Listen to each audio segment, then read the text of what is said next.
Hey everybody, I'm John Granato. You can hear me mornings on ESPN 97.5 and 92.5. That's Josh Jordan. He is editor of sportsmap.com, and he's also a co-host of Moneyline Weekends on ESPN 97.5 and 92.5. Hey Josh, this week some conspiracy sprouted up with Astros Twitter when Dusty Baker pulled Yordan Alvarez in the 8th inning of the first game of the Royals series. He put in Taylor Jones. Taylor Jones came through with a big hit, but you're wondering, what the heck are you doing? Now, some people are thinking that he was yanked for not running out a grounder. This is a thing that's been happening with Yordan. Dusty would later chalk it up to a stomach bug.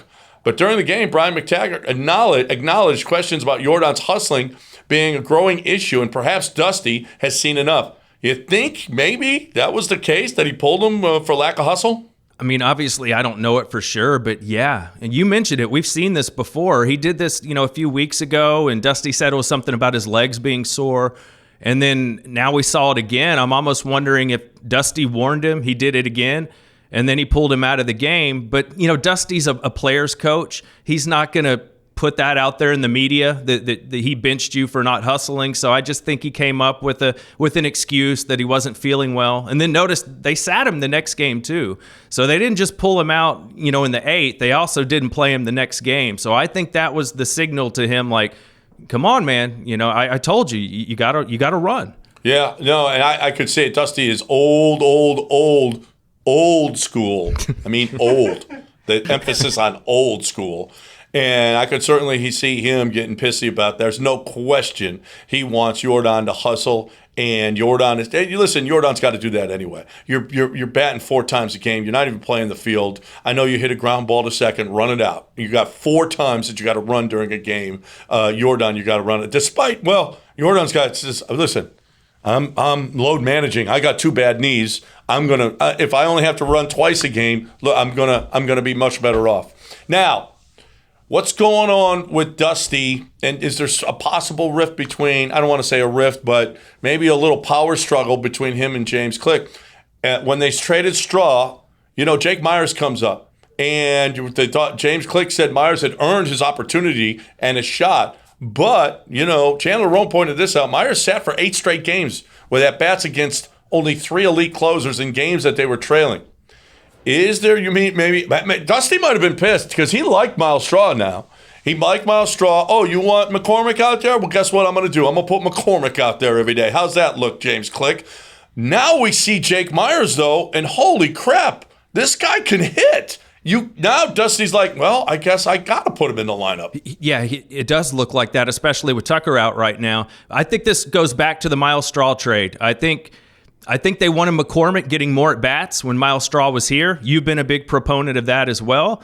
And I think that wasn't happening. So I think Click was like, all right, I'm going to trade this guy away. McCormick deserves more at-bats in center field. So that's why they did that. But after the trade, Dusty said something like, some stuff's out of my control.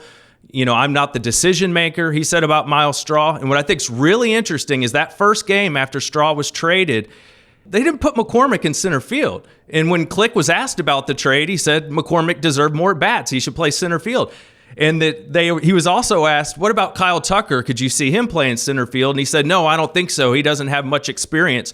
What does Dusty do that first game? He puts Tucker in center field, doesn't even play McCormick, and plays Brantley and Yordan in the outfield instead. Man, that's a message if you ask me. Yeah, don't forget it was a National League park, though, so you want to make sure that you get Yordan's bat in there, and you can't take the problem being, and you know what? These rookies are coming through. You really, really got to give it up to Jake Myers, who's getting an opportunity right now, and he's making the most of it, and he's saying, I'm a major leaguer, and I'm going to stay up here. McCormick as well. He's right around 260 in that neighborhood, but he's hits with pop, and he's been, how many clutch hits have we seen out of the dude in late innings, which is awfully nice. We talked about, Diaz. Diaz is hitting really well. Yuli's not the same guy right now, especially the guy that was an MVP candidate early in the year. Yordan has been up and down. Altuve has been up and down. Tucker has been not available here lately, but you can't take that bat, obviously, out of the lineup. There's a chance with Bregman coming back and Yuli here now. Myers might not play. McCormick might not play. That you're taking some of your more lively bats out of the lineup just to get guys with names back in there. No, I agree. It's a good problem to have, right? That you have a lot of guys that can hit, but it also makes me think we hear so many knocks on the Astros farm system, and they just keep bringing up all these dudes that can rake. I'm like, maybe they don't have the right assessment of this. They seem to have a lot of talent. Yeah, no, absolutely. And the one guy, Pedro Leon, we keep on talking about Carlos Correa. That guy might figure into that equation as well, that he's a guy that's going to come up here. And yeah, you're right. Look at McCormick. McCormick, was he a huge guy as far as Baseball America? Jake Myers, was he a huge guy for Baseball America? They're coming up and doing a job. The Astros have guys that can hit, man. They need to load up on that pitching. Maybe that's something we see this offseason. Maybe they can make a trade or two to bring in a top frontline starter for the team. Well, you have to, because if you give up 2 runs a game, you're not winning anymore if you're the Astros. Okay, so you got to keep them. You got to keep them to 1 run a game. Otherwise, the Astros don't have any chance to beat the Royals ever.